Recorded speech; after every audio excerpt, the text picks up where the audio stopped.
Hey, welcome back. Barb Munson here. This is part 2 of a 3-part series talking about managing the unthinkable, what to do when your best employees want to leave. Hopefully you already watched part 1. If not, go back, make sure you take a look.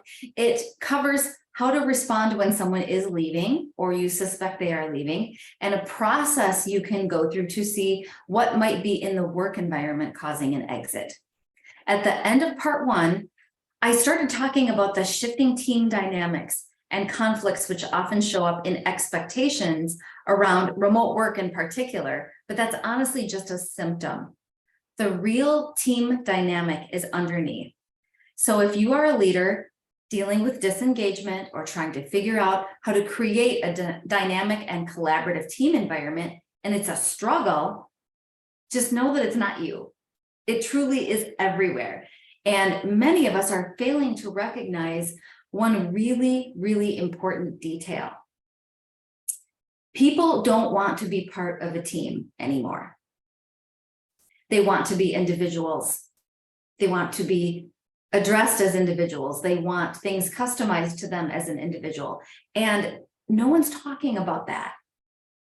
Now, we have 2 different dynamics that are going on here that are causing that.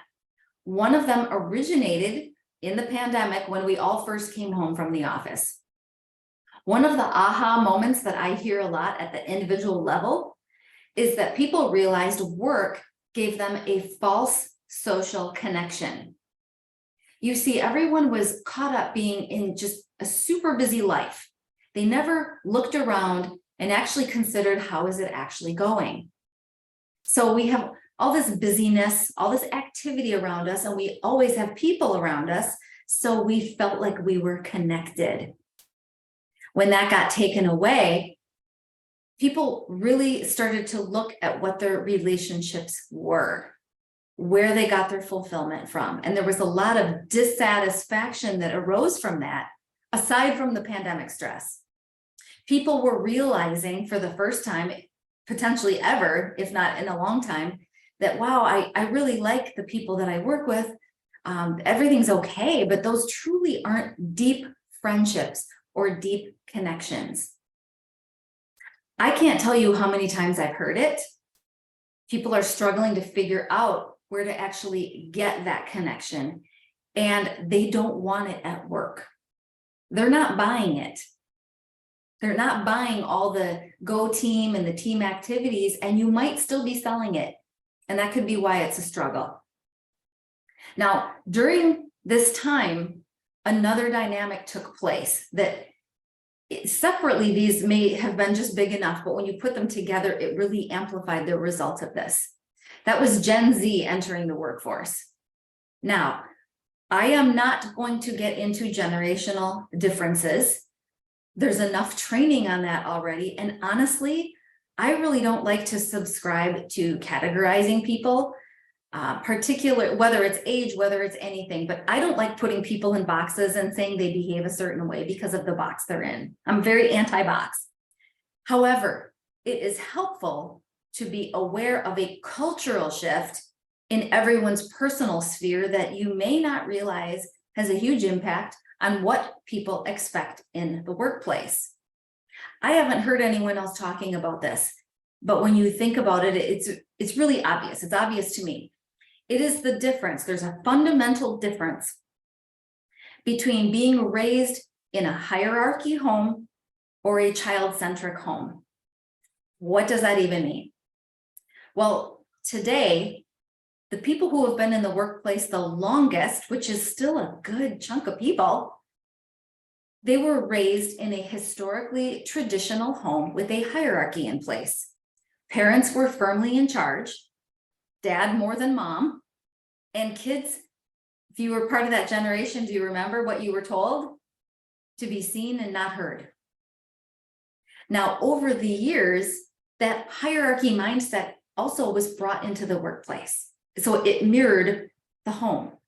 So just think of it in terms of corporate structure. It influences how decisions are made and how work gets done. Well, we also have a large population of employees who were raised in a child-centric home. And now the The contributions coming in from Gen Z just made that population bigger. So more people are feeling this. A child-centric home is where everything is around the child's schedules, the child's needs, the child's perspective. And it shows up in our culture in really subtle ways. Something as simple as family pictures. Look at how family pictures have changed over time. Now you will often see a child at the center of a photo, while parents are either just two pairs of legs. They don't have any identity, or they're blurry in the background. Now, this is not to debate good or bad, right or wrong, good old days, none of that. It is just where we are. Whether you like it or not, this is where we are. It is a difference in structural thinking. So when you take someone from a child-centric home and you put them under leadership with a hierarchical mindset, of course they don't understand each other. One part of the population has been raised to be treated as an individual, and they want to continue to be treated as an individual. Of course they do. And another part of the population is struggling because they are maybe higher up on the corporate ladder, and now they suddenly feel like, well, nobody just takes what I say at face value. Why don't they just follow my instructions? Why do I have to explain why? Why? Now, I am not assuming that all leaders are from a hierarchy generation. I know we have many, many talented leaders from child-centric homes. I'm talking to you too, because you might not have recognized the pattern as you're trying to build a team. It might feel like building a house with broken tools. So again, there is not a right or wrong here, and these are not absolutes. I believe there is brilliance at every level in an organization, but you just have to tap into it. It can be a challenge to tap into it if you are too hung up on the structure and how work gets done and what it looks like and how things are delegated and how decisions are made. This is a topic that is, I'm just bringing it to you for awareness because this is far too big for just a short video. So I do hope it helps you become aware, or maybe you might start to recognize as you struggle with maybe how communication flows, that dynamic might be what's really underneath and at play. So if you can understand the dynamic and work with it, it can get you farther. And remember, there is great value in understanding your team at their individual level. Where people don't want to just be lumped together as a team.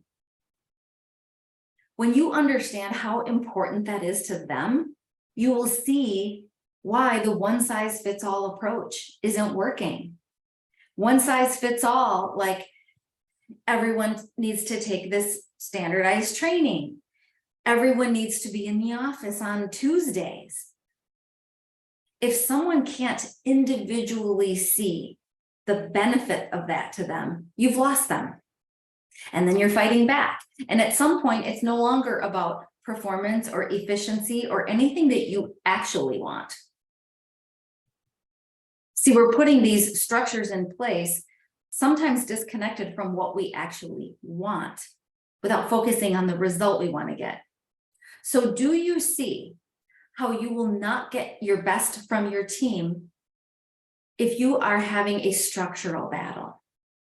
And this might seem small if you're on the leadership side of it, and you're thinking big picture, and you don't understand why something would be that big of a deal. But it's because there are layers and layers under it with programming and child rearing and so many other perspectives that are just so much a part of who someone is that they can't disconnect from that. You need to meet them there. Now, at the same time, leaders, I know you are tired, you are burned out, you're trying to hold a higher vision.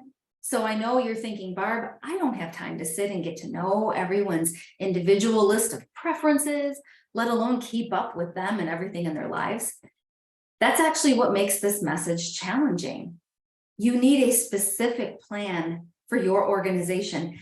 You are exactly understanding what I'm saying. You can't take a single thought or idea or training session and just impart it into your organization. It needs to be individualized and it needs to be effective for the whole. If you've ever been through a system implementation or an upgrade, I know I've done several, you know how you never take something out of the box. You always need it customized. That's how your employees feel.